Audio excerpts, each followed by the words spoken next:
El día de hoy, como habrán de saber, corresponde el Salmo 113, un salmo bastante corto, incluso parecido al salmo anterior, al Salmo 112. Es un salmo que solo contiene 9 versículos, pero que al igual que el Salmo 111 y el Salmo 112 tiene un mismo título, y este título es el de Aleluya. Y si recordamos, a partir del Salmo 111, se recordaba de que hay salmos que se llaman los salmos Aleluya, debido a que tienen la palabra aleluya tanto en el título como en el contenido del salmo. Puede variar, puede estar al comienzo o al final. Pero es importante resaltar en el caso del salmo que corresponde el día de hoy, el Salmo 113, de que la palabra aleluya aparece en el título, pero también es la última palabra que el salmista nombra en el versículo 9, porque termina con la palabra aleluya. Y no solamente se hace mención la palabra aleluya en el título, sino que incluso en el versículo 1, la primera palabra que se halla es un verbo en imperativo, y esta palabra es alabar.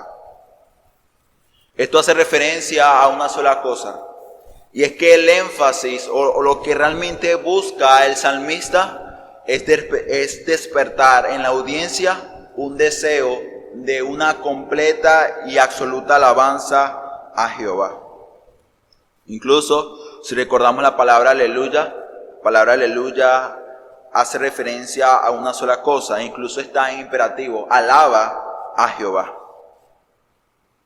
Realmente lo que el salmista busca en este salmo es que los hombres, en este caso los siervos de Jehová, alaben y exalten el nombre de aquel que se lo merece. Digo esto porque incluso el título que pone en nuestras Biblias se puede dar cuenta, es Dios levanta al pobre. Y ciertamente esto es parte del salmo en la segunda estrofa, pero no es el énfasis o el centro del salmo. Debido a que cuando leemos el salmo nos daremos cuenta que la palabra que más se repite en el mismo no es la palabra pobre o necesitado, sino la palabra Jehová y la palabra alabá, o este verbo imperativo que nos llama a la alabanza del Señor. Este salmo es un salmo bastante significativo. A pesar de que son solamente 9 versículos, este salmo, a diferencia de otros, era un salmo que los judíos se sabían de memoria. Era un salmo, tanto el Salmo 113 hasta el Salmo 118 eran salmos entonados por los judíos. Y su importancia se debía a que estos cánticos o estos salmos se entonaban o se cantaban en las fiestas más importantes de Israel. Por ejemplo, la fiesta de la Pascua, la fiesta de Pentecostés y la de Tabernáculos. Y se llamaban los ayé egipcios o los salmos egipcios. Y esto hace referencia porque el uso más importante que se daban estos salmos era en la celebración de la Pascua. Estos salmos son unos cánticos que nos llevaban a recordar, en este caso los judíos, ese día en el cual Dios con su poder y gloria los liberó de la esclavitud de Egipto. Incluso, como decía el hermano al comienzo, se cree que el último salmo de esto, el Salmo 118, fue entonado o fueron cantados por el mismo Señor Jesús antes de su crucifixión. Debido a que el pasaje de Mateo capítulo 16, versículo 30, como también Marcos, hace referencia a que después que culminaron la cena, entonaron un himno, una alabanza. Y es que estos salmos, del Salmo 113 hasta el Salmo 118, se dividen en 2 partes. La primera parte es del Salmo 113 hasta el Salmo 114. Estos salmos eran entonados antes de la comida de la Pascua. Pero los Salmos 115 hasta el Salmo 118, que sería la segunda parte, eran entonados al final de esta cena. Pero es interesante que los judíos conocían estos salmos como los ayel egipcios. Y esta palabra ayel significa o hace referencia a algo bastante parecido a la palabra aleluya, debido a que provienen del mismo vocablo. Y es que la palabra ayel significa alaba a Jehová. O sea que todo indica y todo apunta a una sola cosa, a que nosotros debemos exaltar y glorificar el nombre del Señor. Y tanto la primera como la segunda estrofa de este salmo hacen referencia a ello. Cuando yo estaba estudiando este salmo, me pude dar cuenta de algo, y es que él mismo se haya estructurado en dos partes. La primera parte, desde el versículo 1 hasta el versículo 4, y la última sería del versículo 5 hasta el versículo 9. La primera estrofa, hermanos, nos llama, o hay una invitación obligatoria en imperativo a alabar a Dios por lo que Él es. Y la segunda estrofa nos llama nuevamente a alabar y exaltar el nombre del Señor por lo que Él hace. Esto quiere decir que del versículo 1 hasta el versículo 9 se puede hallar una sola palabra: aleluya, alaba a Jehová. Y en la primera estrofa, que es de versículo 1 hasta el versículo 4, podremos ver ciertos puntos que son realmente importantes para el entendimiento del Salmo. El primero es, hermanos, es que el Salmo se halla en un tono imperativo. Hay muchas órdenes en este Salmo. El salmista no le hace una recomendación a su audiencia. No le pregunta, ¿ustedes quieren alabar a Jehová? ¿Lo quieren hacer? Él no hace esto, Él lo manda. Es una orden que el salmista hace a que los hombres, a que el pueblo de Dios alabe a su Señor. Por esta razón, la primera palabra que se halla en nuestros salmos es esta: alabar. Y esta palabra se repite 2 veces en el versículo 1, haciendo énfasis en esto, en que hay que alabar al Señor. Pero también la primera estrofa nos habla de para quién es la orden. O sea, hay un imperativo, pero el imperativo tiene un fin. Y el fin es que aquel que la reciba la obedezca. Y es que el Salmo, en el versículo 1, nos muestra a quién va dirigida esta orden o este imperativo. Nos dice a los siervos de Jehová. Pero también la primera estrofa nos muestra a quién se debe adorar. Y es que la segunda parte, versículo 1, dice: alaba el nombre de Jehová. El objeto de la completa adoración y alabanza que se debe dar es Jehová, es el Señor. Pero la primera estrofa también nos muestra en qué momento y cuánto tiempo se debe alabar y exaltar a Jehová. Y esto nos dice el versículo 2 y versículo 3 del Salmo, porque dice: sea el nombre de Jehová bendito desde ahora y para siempre. Nos habla del tiempo. Pero ahora también nos habla el versículo 3 del lugar o del momento, del alcance de esta adoración. Pues dice: desde el nacimiento del sol hasta donde se pone. Y culmina nuevamente diciendo: sea alabado el nombre de Jehová. El salmista da una orden, y esta orden es para los siervos de Jehová. Esta palabra siervo no es algo nuevo para nuestros oídos, la hemos escuchado muchísimas veces. Incluso la palabra siervo me hace recordar un poco la epístola de Filemón, donde se habla mucho de un esclavo de Onésimo. Y es que la palabra siervo es la palabra que nos lleva a otra, y la palabra es esclavo. Y la palabra siervo o esclavo era una muy conocida también por el pueblo de Israel, debido a que esto era incluso una institución social que se hallaba en aquel entonces. Cuando se hablaba de siervo, se hablaba de un esclavo que estaba sujeto a su señor, a aquel que lo había adquirido, a aquel que lo había comprado. Esta persona estaba sometida totalmente a la autoridad de aquel que era su señor. Incluso en esta institución social de esclavitud, aquel que era esclavo estaba bajo la subordinación completa de aquel que lo tenía. El Señor podía usar o disponer de esta persona de manera incondicional, tanto de su vida como los servicios que esta persona podría prestar. Pero cuando hablamos ya de la esfera religiosa, hablamos de algo bastante parecido, y es que los que son siervos de Jehová nos habla de la obediencia absoluta que el hombre tiene hacia su Dios. Habla acerca de una aceptación incondicional de la voluntad divina.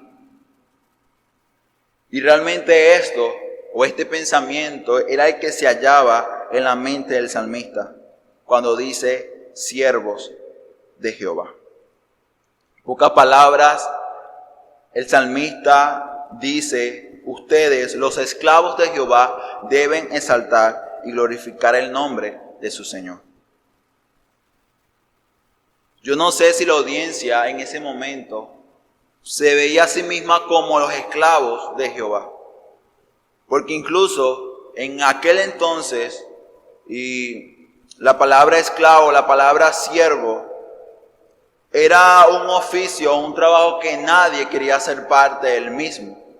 Debido al compromiso, debido a la entrega que este esclavo debería tener a su Señor. Si el Señor le decía, haz esto o aquello, debía obedecer de manera incondicional. Pero el salmista sí ve de forma clara la posición que tenía la audiencia a la cual él estaba hablando. Y se da cuenta y les dice a ellos: ustedes son esclavos de Jehová, no son otra cosa. Ustedes están sujetos ante su autoridad de manera completa y absoluta. Y por esta razón, hermanos, es que le da un imperativo a ellos. Y es que si Jehová es su Señor, entonces deben alabarlo. Yo no sé cuántos de nosotros quizás estaría orgulloso de recibir este título de siervos de Jehová, de esclavos de Jehová. Porque hay un ejemplo bastante notable en la palabra de Dios de un hombre que sí se sentía orgulloso de tal título. Y este hombre no era otro que el apóstol Pablo. Una persona que estando libre se presenta ante otros como esclavo de Cristo. Romanos capítulo 1, versículo 1. El apóstol Pablo se llama a sí mismo como esclavo del Señor. Y cuando usa esta palabra o esta frase, él se sentía orgulloso de lo que estaba diciendo. Él decía con mucho gozo y alegría: yo sirvo a Cristo. Entonces la pregunta sería si hoy día nosotros, siendo siervos de Jehová, nos sentimos realmente gozosos y orgullosos de escuchar estas palabras. Porque la palabra aquí, cuando se usa siervo de Jehová, hace también referencia a un llamado especial que el salmista le hace a los que sirven en el templo. Pero también esta palabra se usa para referirse al pueblo de Dios como los siervos de Jehová. O sea que hoy día todo verdadero creyente es un siervo de Dios. La pregunta sería si realmente nos sentimos privilegiados de llamarnos de esta manera: siervos del Dios Altísimo, del Rey de Reyes. Si los judíos realmente conocían a Jehová, al momento de que el salmista le llamara a ellos siervos de Jehová, pues sentirían un gran gozo en su corazón. ¿Sabe por qué razón? Porque Jehová, cuando presenta el Salmo, es el Altísimo, el Soberano, el que todo lo tiene, el que todo lo puede. Y en otras regiones, la palabra esclavo, esclavitud, era una palabra bastante despectiva. Era un trabajo bastante difícil. Pero de manera singular, la esclavitud en el pueblo de Israel se trataba de una forma diferente. De tal manera que el esclavo incluso a veces era considerado parte de la familia a la cual servía. Un esclavo en el tiempo de Israel incluso tenía ciertos privilegios, como el de la circuncisión, el ser parte de lo que es el pacto que Dios dio a su pueblo y ser parte de muchos ritos o costumbres judías. Por esa razón, el pueblo de Israel, si realmente entendía lo que el salmista decía, pues sintió un gozo al saber de que ellos, siendo nadie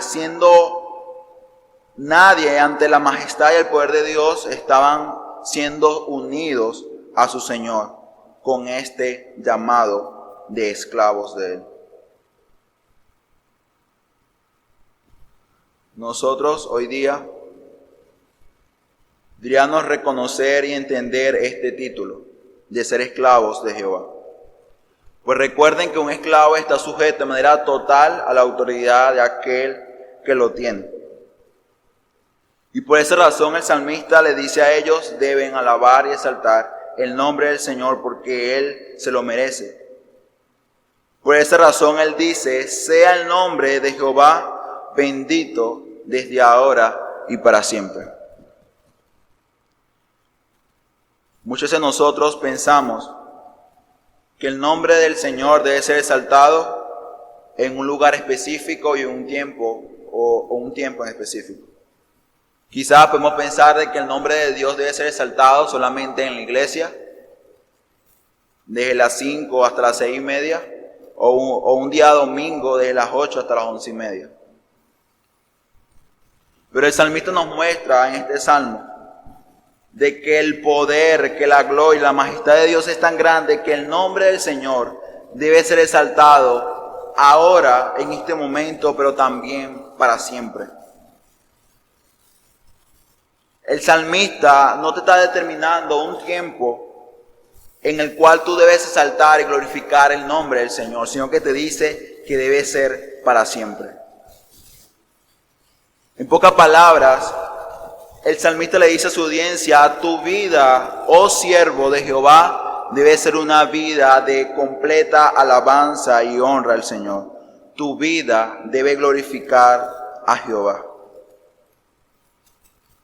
Pero también cuando hablamos del lugar o del contexto en el cual se debe alabar y exaltar el nombre del Señor, el salmista hace referencia a algo y dice, desde el nacimiento del sol hasta donde se pone, sea alabado el nombre de Jehová. El salmista dice, desde donde sale el sol hasta donde se pone, el nombre de Jehová debe ser exaltado. Y si recordamos, por ejemplo, el sol fue un astro que Dios creó para alumbrar la tierra. Pero también fue creado para marcar la marcha del tiempo. Podemos ver en Génesis capítulo 1, del versículo 17 hasta el 18, o en el Salmo 50, versículo 1. O sea que esto también apunta al hecho de que nosotros debemos tener un deseo y un anhelo de exaltar y glorificar el nombre del Señor en todo tiempo, pero también en todo lugar. Se da cuenta, el énfasis hasta los momentos ha sido el que nosotros debemos exaltar y glorificar el nombre del Señor. Cuando usted realmente toma el tiempo para meditar en la palabra alabar o la palabra alabanza, se dará cuenta de que la palabra alabanza o la palabra adoración apunta a reconocer el señorío y la honra de aquel que se la merece. Pero también habla de una completa devoción de aquel que tiene el dominio, el control de todas las cosas. ¿Y sabe por qué? Porque Jehová es excelso. Versículo 4. Excelso sobre todas las naciones es Jehová, sobre los cielos su gloria. La palabra excelso es un adjetivo que hace referencia a algo que es demasiado elevado. Habla de algo o de un ser que tiene mucha importancia, que tiene mucha dignidad o categoría. Habla, en pocas palabras, de algo alto, de algo muy elevado.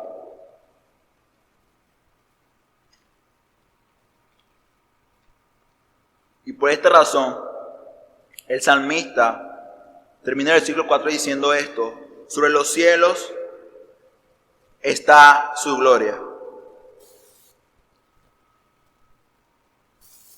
El salmista en el versículo 4 nos está hablando de la posición en la cual se halla Dios, y en la posición también en la cual se halla el hombre. Él hace un contraste.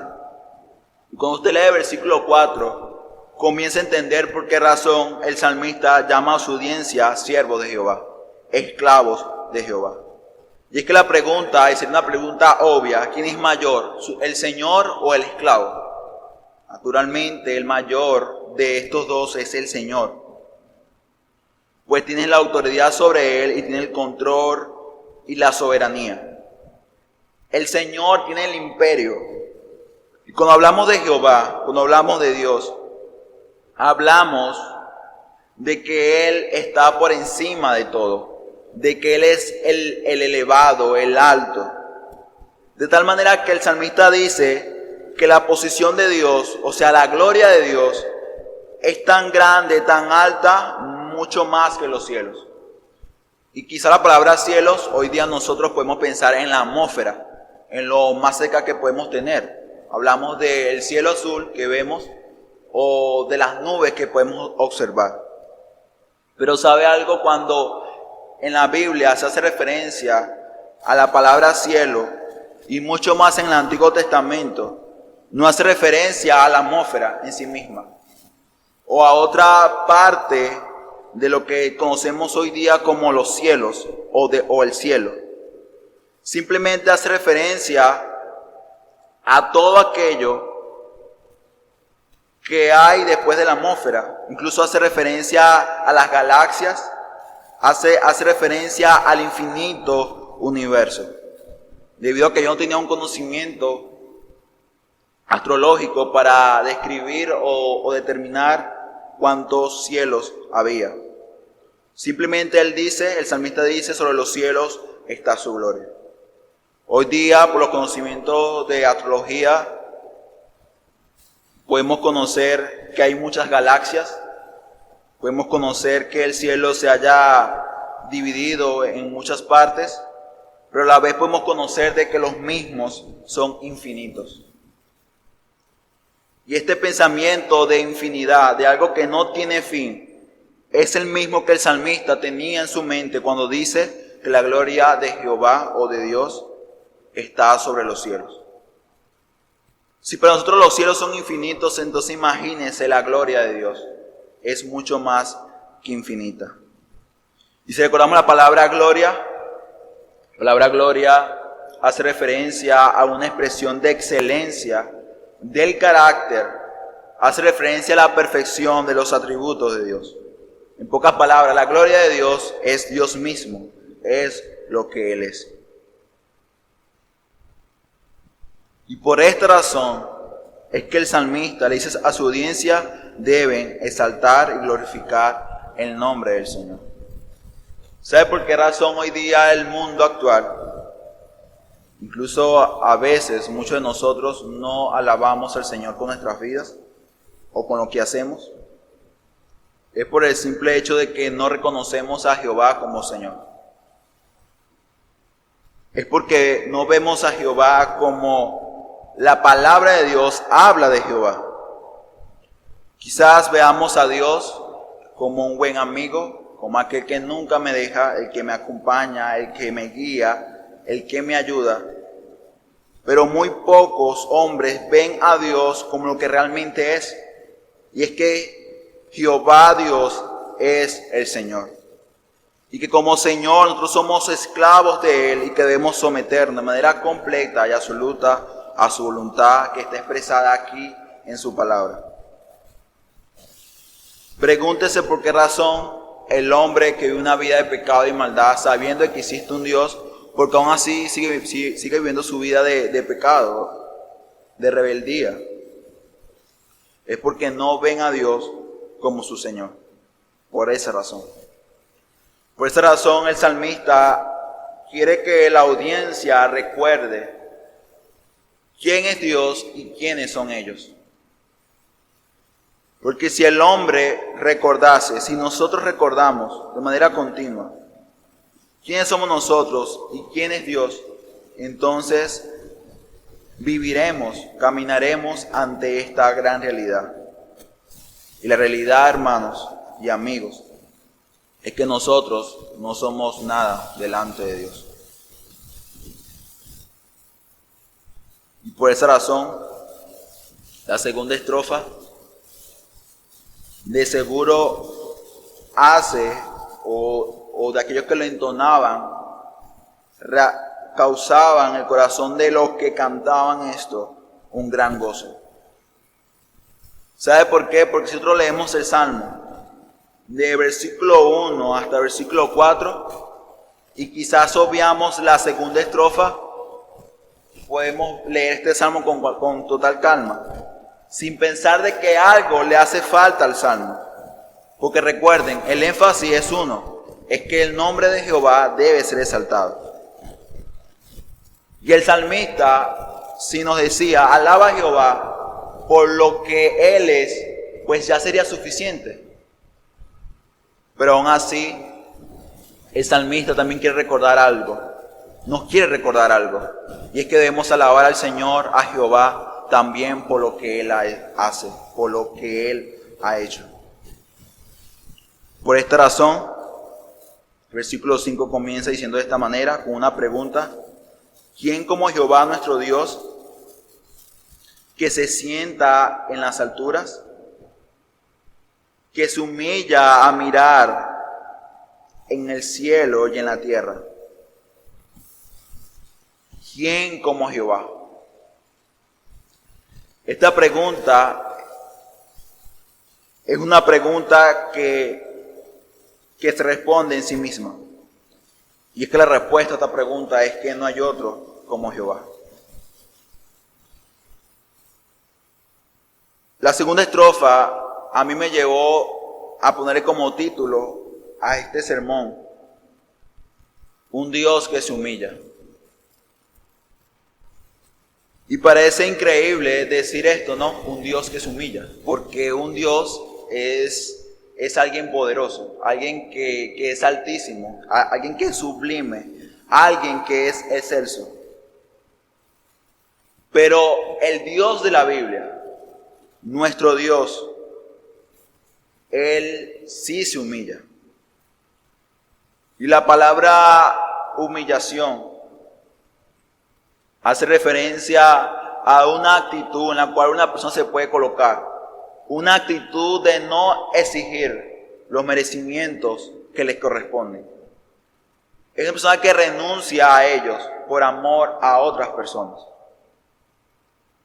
Esto es llevar a cabo un acto de humillarse o de humillación.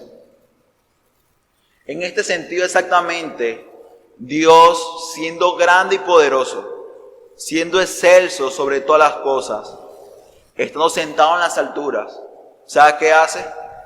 Mira el cielo y la tierra. Y esto es un acto de humillación.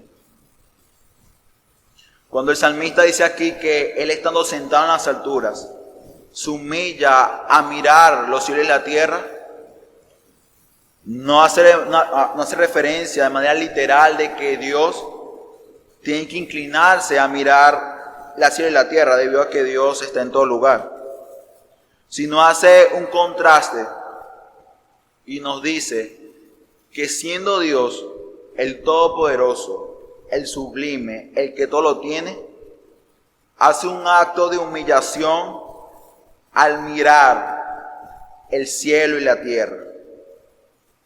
Y quizás la pregunta sería, ¿pero por qué razón Él hace esto? ¿Por qué razón Dios ve el cielo y la tierra? Si nada son ante su majestad y gloria, si Él todo lo tiene. Pues el versículo 8 y 9 nos explica y nos responde esta pregunta, porque dice: Él levanta el polvo al pobre y al menesteroso alza del muladar, para hacerlo sentar con los príncipes de su pueblo. Él hace habitar en familia a la estéril, que se goza en ser madre de hijos. Por esta razón, Dios se humilla. Por esta razón, Dios ve el cielo y la tierra.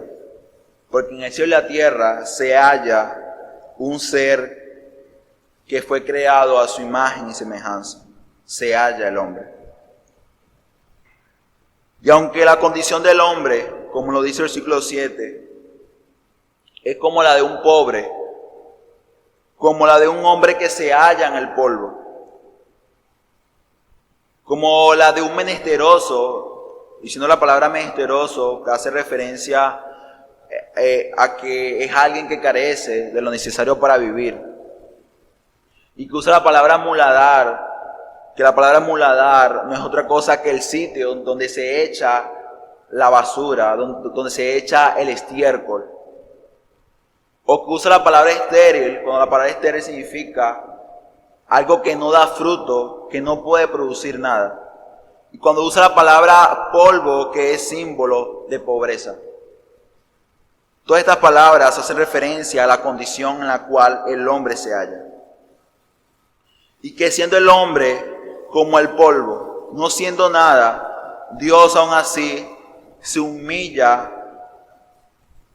¿Con qué razón? Con la razón de levantarlo, con el propósito de redimirlo, con el propósito de ayudarlo. Y esto en realidad le causó mucho gozo y alegría al pueblo de Israel. Porque el pueblo de Israel de manera especial pudo conocer un atributo de Dios. Y un atributo que nos habla de su amor, de su misericordia y de su gracia. El pueblo de Israel pudo ver la majestad, pudo ver la mano de Dios sacándolos de una nación como la nación de Egipto. El pueblo de Israel pudo ver en el desierto el favor de Dios, cómo Dios los acompañaba, cómo Dios tuvo misericordia de ellos. ¿Y sabe algo? Esto echa a un lado aquella mentira que muchos promueven de que Dios simplemente creó al hombre, hizo la creación, la naturaleza y después se olvidó de ellos. Que Dios hace lo que muchas veces hacen los jóvenes hoy en día. Tiene una relación con una joven, la dejan embarazada, la mujer tiene hijos y el muchacho se va y lo olvida. ¿Sabe algo? El Salmo nos muestra nuevamente, este Salmo 113, como la palabra de Dios nos muestra de comienzo a fin que Dios no ha hecho esto. Dios creó al hombre y no lo ha dejado. Dios creó a Adán y Eva para que ellos glorificaran a Dios con su vida, con lo que iban a hacer. ¿Y sabe qué hizo el hombre? Desobedeció. Se rebeló contra él. Pero aún así, ¿sabe qué hace Dios? Dios no renuncia al hombre. Podemos ver en el Antiguo Testamento como en el Nuevo Testamento el esfuerzo, la humillación de Dios al siempre buscar entablar una relación con aquel hombre que siempre lo ha rechazado. Eso es humillación. Por esa razón, es algo magnífico y grande poder conocer a nuestro Dios. Y saber de que Dios no es solamente un Dios de poder, de gloria, de majestad, de justicia, de santidad, sino también que es un Dios grande en misericordia y que es tardo para la ira. Los versículos aquí, 7 y 8, son citados del cántico de Ana, que se halla en 1 Samuel, versículo 8 del capítulo 2 de este libro. El salmista cita las palabras de esta mujer, por lo que explicaría por qué razón el salmista lo lleva a pensar y a tomar la ilustración de una mujer estéril, que después Dios por su gracia y misericordia la hace tener muchísimos hijos. Y es que esto hace incluso referencia a que una mujer estéril en aquel entonces era una mujer que no tenía una posición bastante firme o segura en la casa de su marido. Incluso para muchas religiones o muchos gobiernos, muchas naciones, una mujer estéril era una bruja. Era una mujer casi que inservible, debido a que, si recordamos, siempre el propósito de la unión matrimonial ha sido la fructificación. Es que la mujer pueda concebir y mantener la descendencia de un hombre, de un varón.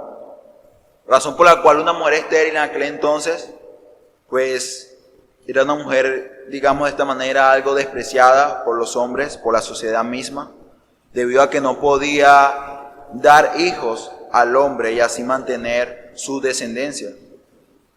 Por esta razón, aquí nos muestra el versículo 9 de que Dios hace un acto de misericordia para con un estéril, que cuando naturalmente no puede dar hijos a su esposo, a su marido, aún así Dios en su misericordia y gracia los hace que lo tenga. Y esto, el salmista lo dice en recordatorio a lo que sucedió con Ana. En 1 Samuel, siendo Ana una mujer estéril que no podía tener hijos, Dios en su misericordia y gracia hace que los tenga. El Salmo 113, podemos ver entonces a un Dios poderoso, a un Dios grande, a un Dios majestuoso, pero también a un Dios que se humilla, a un Dios que es grande también en misericordia y gracia. Pero cuando recordamos, por ejemplo, la palabra siervo, que no es otra cosa que la subordinación total, completa, absoluta, que Él tiene para con su Señor, de que es alguien que se somete de manera completa, nos hace recordar a alguien, a una persona que fue la única persona, el único hombre que pudo cumplir con excelencia este trabajo o este llamado de siervo de Jehová. Y ese no es otro que Cristo. Nosotros hoy día como cristianos tenemos un llamado, y el llamado es que nos sujetemos a la autoridad de Dios de manera completa y absoluta. Pero por nuestra condición de hombres pecadores, rebeldes, aún así nos damos cuenta de que se nos es imposible cumplir con este mandato de manera completa, de manera perfecta. Pero Cristo sí pudo cumplir de manera absoluta y completa con esto. Cuando leemos Filipenses, capítulo 2, podemos ver desde el versículo 6 hasta el versículo 8 lo que fue la humillación de Cristo. Este salmo nos muestra a un Dios que se humilla. Pero esta humillación o este Dios que se humilla no se puede ver de mejor manera reflejado que en Cristo mismo. Porque como nos dice la palabra, Cristo es Dios. Y este Dios Hijo, Jesucristo, se humilló de tal manera, mucho más que Dios Padre, a tratar de entablar una conversación o una relación con el hombre, porque Jesucristo se hizo hombre. Aquí nos dice, versículo 6, dice, el cual siendo en forma de Dios, no estimó el ser igual a Dios como cosa a que aferrarse, sino que se despojó a sí mismo, tomando forma de siervo, hecho semejante a los hombres. Y estando en la condición de hombre, se humilló a sí mismo, haciéndose obediente hasta la muerte y muerte de cruz. Si recordamos, este es el himno kenosis. Habla acerca del vacimiento completo que Dios Hijo hace por la redención de los hombres. Podemos ver a Cristo como Dios mismo sirviendo por el bien del hombre. Este pasaje nos muestra cómo Cristo, siendo Dios mismo, teniendo la forma de Dios, se humilla de tal manera que no solamente se hizo hombre, sino que también anduvo en la tierra como forma de siervo, como forma de esclavo, hecho semejante a nosotros. ¿Y sabe algo? Dios, Hijo, estaba desde la eternidad pasada con Dios Padre en toda esta gloria y esplendor que el Salmo 113 nos muestra. Pero Dios Hijo decidió, bajo el consejo que se hizo en la eternidad entre el Dios Trino, tanto Padre, Dios Hijo, Dios Espíritu Santo. Ellos hicieron un pacto y este pacto fue el pacto de redención, con el fin de salvar y justificar a aquel hombre que se había perdido. Aquí nos dice este pasaje que Dios Hijo se despojó de sí mismo. Él tomó forma de siervo. Él, hermanos, se sujetó bajo la autoridad de Dios. Pero no porque Él fuera menos que Dios, debido a que recordemos que Dios Hijo es parte de la Trinidad. Y siendo parte de la Trinidad, todos tienen una misma esencia, o sea que todos son iguales en poder, majestad o en gloria. Si hay una razón por la cual Dios Hijo se sujeta ante la autoridad de Dios Padre, al ser ese hombre y cumplir su voluntad que lo llevaría a la cruz en el Calvario. Si Dios Hijo hizo esto, fue para levantar, como dice el Salmo 113, al pobre del polvo y hacer que la mujer estéril diera frutos. Podemos ver tanto como en Dios Padre como en Dios Hijo una humillación. Y la humillación que se puede evidenciar tiene un solo fin. Y el fin es la redención y la exaltación de aquel que no se lo merece. Por esta razón, es bastante interesante la manera como culmina el Salmo. Y es que el Salmo 113 culmina de esta manera, con la palabra aleluya, alabado sea el Señor. Si todavía en este punto nos preguntamos por qué debemos alabar a Jehová, por qué debemos alabar al Señor, entonces algo bastante triste porque no hemos entendido lo que el Salmo 113 nos presentó en esta tarde. El nombre del Señor debe ser exaltado porque Él es Rey, porque Él es Señor, porque Él tiene el imperio. Pero nosotros cuando leemos su palabra y entendemos quién es Dios, y el propósito que se cumplió en Dios Hijo al encarnarse, podemos conocer o entender una razón más por la cual el nombre del Señor debe ser exaltado. Y es que Él, Señor, nuestro Señor, se entregó por nosotros para que nosotros fuéramos salvos. El versículo 7 hasta el 9 hace referencia a la condición de nosotros como hombres. Somos o estamos en el polvo. Y que realmente el hombre cuando pecó llegó a tal estado, a tal grado de que era menos que el polvo. El hombre se hallaba, nosotros nos hallábamos bajo la condenación, bajo la amenaza del fuego eterno. Pero es magnífico y algo grande el poder conocer y entender que cuando Cristo alcanza nuestras vidas, que cuando la gracia del Señor alcanza a los hombres, el estado anterior del hombre cambia por completo. ¿Sabe por qué? Porque el versículo 6 del capítulo 2 de Efesios nos dice: y juntamente con Él nos resucitó, y asimismo nos hizo sentar en los lugares celestiales con Cristo Jesús. Esto me hace recordar lo que el salmista dice cuando dice que el pobre, el que nada tiene, Dios en su soberanía y gracia le place poner a ese pobre junto con los príncipes. Dios agarra al hombre pecador, al que nada se merecía, al que nada tenía, y se place en su soberanía y gracia agarrar a ese hombre y ponerlo en lo más alto. En ponerlo juntamente con Cristo y el estar sentado en los lugares celestiales. Eso, hermanos, es gracia. Por esa razón el versículo 5 de este mismo capítulo dice: por gracia sois salvos. Y el hombre que realmente entiende la gracia del Señor presentada a través de Cristo,